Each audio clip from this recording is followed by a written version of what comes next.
नमस्कार मंडळी, श्री स्वामी समर्थ। आजच्या व्हिडिओमध्ये आपण चैत्रगौरविषयी माहिती घेणार आहोत। व्हिडिओ शेवटपर्यंत नक्की पहा। गृहिणीपणाचा उत्सव म्हणजे चैत्रगौर। चैत्र शुद्ध तृतीया म्हणजेच गौरी तृतीया या दिवसापासून वैशाख शुक्ल तृतीयेपर्यंत गौरीची पूजा करून महिनाभर हा उत्सव साजरा होतो। देवघरातील अन्नपूर्णा लख्ख करून तिची षोडोपचारे पूजा केली जाते आणि तिला महिनाभर झोपाळ्यावर ठेवून हा उत्सव साजरा होतो। अनेक शुभचिन्हांची रांगोळी चैत्रांगणात काढली जाते।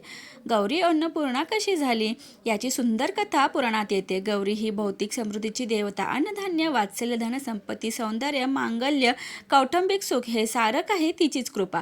शिव म्हणजे विशुद्ध ज्ञान, योग, वैराग्य, ब्रह्मज्ञान याचे ते अधिष्ठान। शिव पार्वती एकदा कैलास पर्वतावर निवांत गप्पा मारत बसले होते। बोलण्याच्या ओघात शिव म्हणाले, ब्रह्मसत्यम जगत मिथ्या, फक्त ब्रह्म हे सत्य आहे, बाकी सगळं खोटं। पार्वती म्हणे, अहो हे सुंदर विश्व।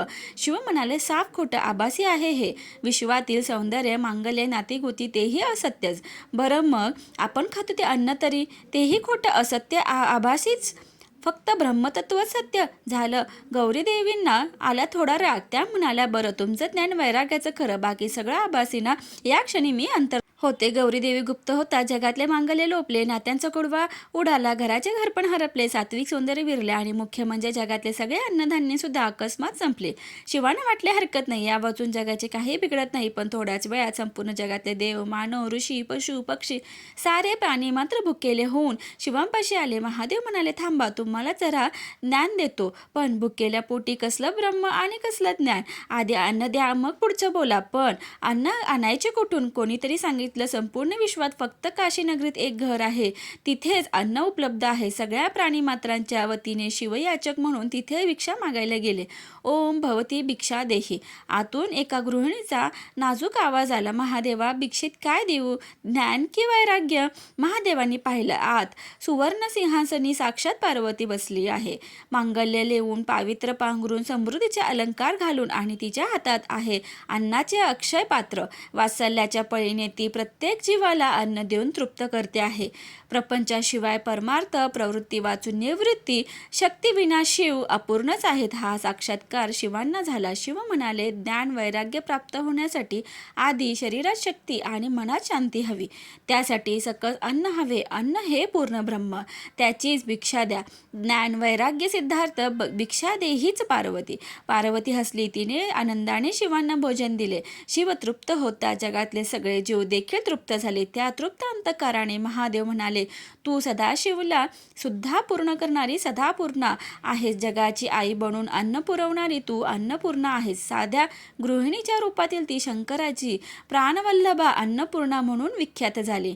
ही अन्नपूर्णा जगातल्या सगळ्या गृहिणीचं प्रतीक आहे। सोनेरी महालात राहणाऱ्या रुक्मिणीवर देखील द्वारकेतील सगळ्यांना अन्न देण्याची जबाबदारी होती आणि झोपडीत राहणारी सुदामाची बायको सुद्धा मिळेल ते रांधून घराला जेवायला घालत होती। परिस्थितीत फरक असेल, पण कुटुंबाला तृप्त करण्याची वृत्ती सारखीच आहे। कदाचित ही आठवण राहावी म्हणून नववधूला लग्नात माहेरून अन्नपूर्णा देतात। तिची रोज पूजा करत गृहिणीने सकस अन्न शिजवावं, नाती जपावीत, घराला घरपण द्यावं। हे सगळं करत असताना गृहिणी कुठे काय करते असा प्रश्न कोणी विचारला तर गृहिणीच्या रूपात अवतीर्ण होऊन जगाचे पोषण करणाऱ्या अन्नपूर्णेची कथा आठवावी। या गृहिणीपणाचा उत्सव ही चैत्रगौर। रोजची देवघरातील अन्नपूर्णा मखरात हिंदोळ्यात बसवली जाते किंवा काही ठिकाणी पंचगौरचे छोटे झोपाळे पुजले जातात।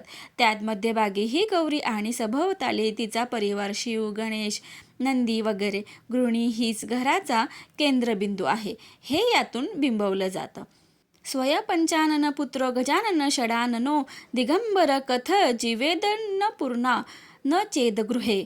5 मुखे असणारे शंकर, गजमुख गणेश आणि 6 मुखे असणारे कार्तिकेय अशी खाणारी 12 तोंडे घरी असताना भिक्षाटन करणाऱ्या दिगंबर शिवांचा संसार सुरळीत चालला आहे। तो केवळ त्यांच्या घरी गृहिणी अन्नपूर्णा आहे म्हणूनच।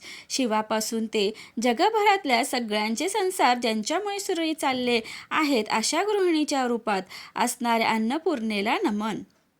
अन्नपूर्णे सदापूर्णे शंकर प्राणवल्लभे, ज्ञान वैराग्य सिद्धार्थ भिक्षा देहीच पार्वती।